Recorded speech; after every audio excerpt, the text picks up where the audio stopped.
Shalom adik-adik semuanya, apa kabar? Semoga hari ini kita dalam keadaan sehat ya. Kita kembali lagi untuk belajar, tapi dengan materi yang berbeda loh anak-anak. Oke, tapi sebelumnya kita memulai pelajaran, kita bernyanyi dan berdoa terlebih dahulu agar proses pembelajaran kita diberkati oleh Tuhan. Oke, kita bernyanyi anak-anak. Cinta keluarga Tuhan. Boleh sambil diikuti gerakannya. Terjalin mesra sekali, semua saling mengasihi, betapa senangku menjadi keluarganya Tuhan. Ku cinta keluarga Tuhan,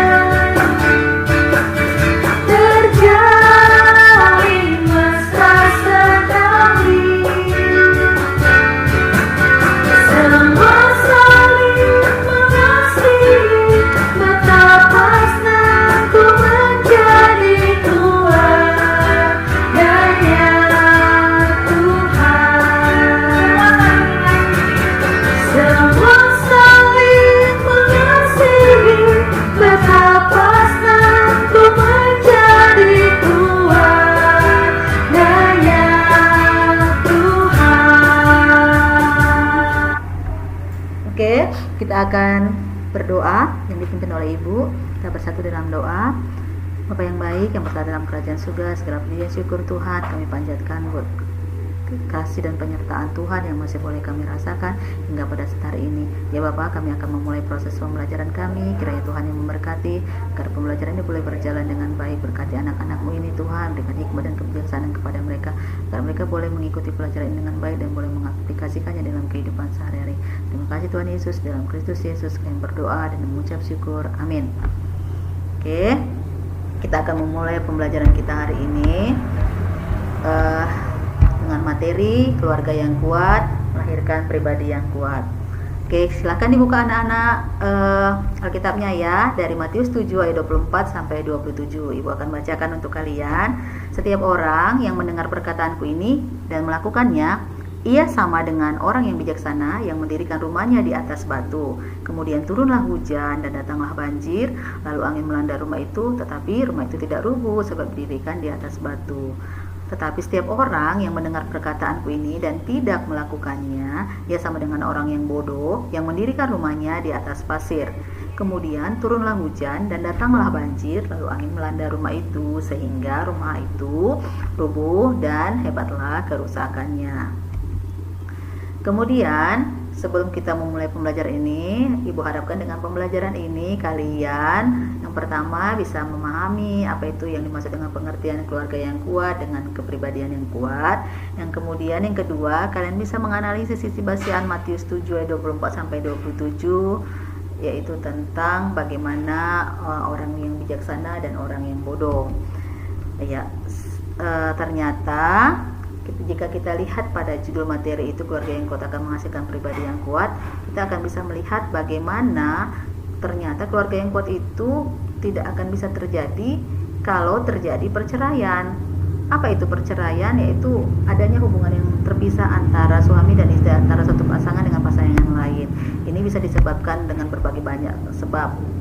Jika kita lihat kasus di Indonesia di mana bisa meningkat sampai mencapai 212.000 kasus atau sekitar 80%. Wah, banyak sekali anak-anak, dan itu rata-rata rumah tangga yang masih muda dengan anak-anak yang masih kecil. Bayangkan anak-anak yang masih kecil sudah punya orang tua yang bercerai. Selanjutnya kita lihat ya, nah, apa sih sebenarnya penyebab perceraian? Ternyata penyebab perceraian itu ada banyak. Ini yang Ibu tampilkan ini ada 7 dan mungkin ada lain sebab-sebab yang lain. Yang pertama karena terburu-buru menikah. Ayo, jadi kalian jangan cepat-cepat menikah, jangan setelah tamat sekolah, tamat SMA langsung menikah. Harus berpikir dulu, dipikirkan dengan matang. Yang kedua, kehilangan identitas. Yang ketiga, terlalu sibuk dengan tanggung jawab sebagai orang tua, atau misalnya seperti sibuk mencari nafkah, akhirnya lupa dengan tanggung jawabnya dengan anggota keluarga yang lain. Yang keempat, harapan yang tidak terpenuhi. Yang kelima, keuangan. Ternyata keuangan juga menjadi faktor loh untuk terjadinya perceraian. Kemudian memiliki minat yang berbeda dan juga perbedaan gaya hidup.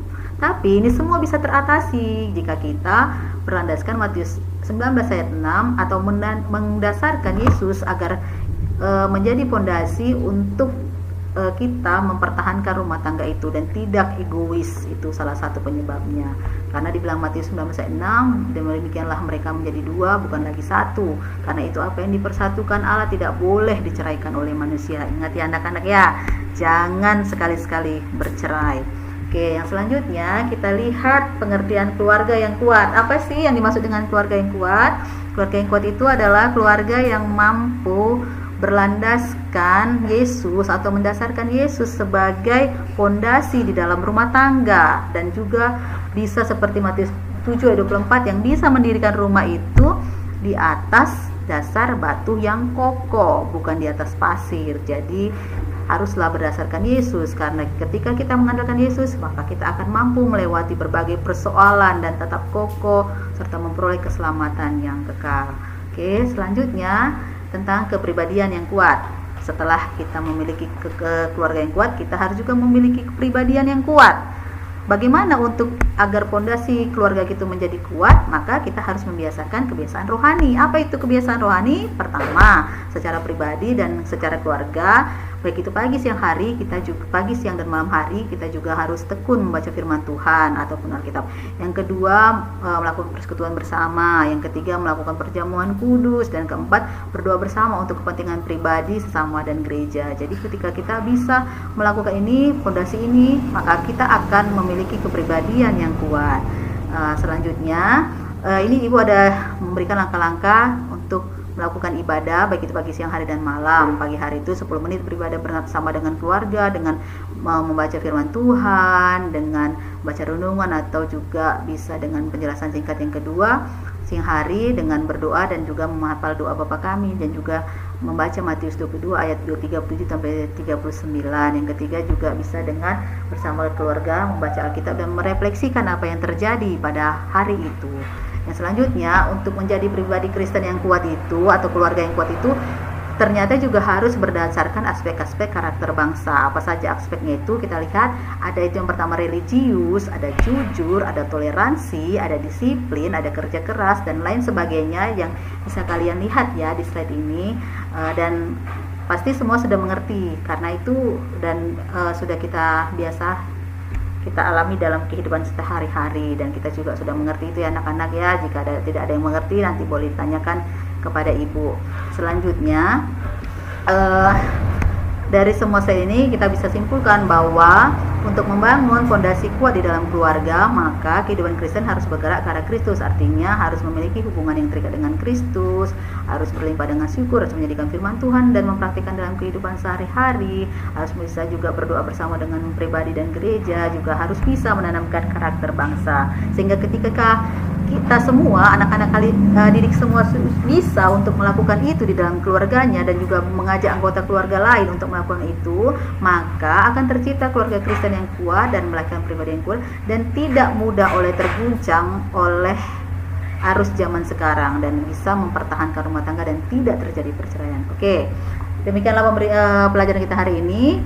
Untuk tugas berikutnya, Ibu akan minta kalian memberikan menjawab pertanyaan dari yang Ibu buat di slide itu, yaitu bagaimana yang disebut dengan orang bijaksana dan orang bodoh. Yang kedua, apakah yang harus dilakukan untuk agar kehidupan menjadi kuat, agar kehidupan keluarga menjadi kuat. Dan yang ketiga, Ibu minta kalian membuat jurnal laporan tentang kebiasaan rohani yang kalian lakukan selama 1 minggu, baik itu pagi, siang, dan malam, bersama anggota keluarga kalian. Oke anak-anak, demikianlah materi Ibu pada hari ini, dan kita akan tutup dengan doa. Mari kita bersatu di dalam doa.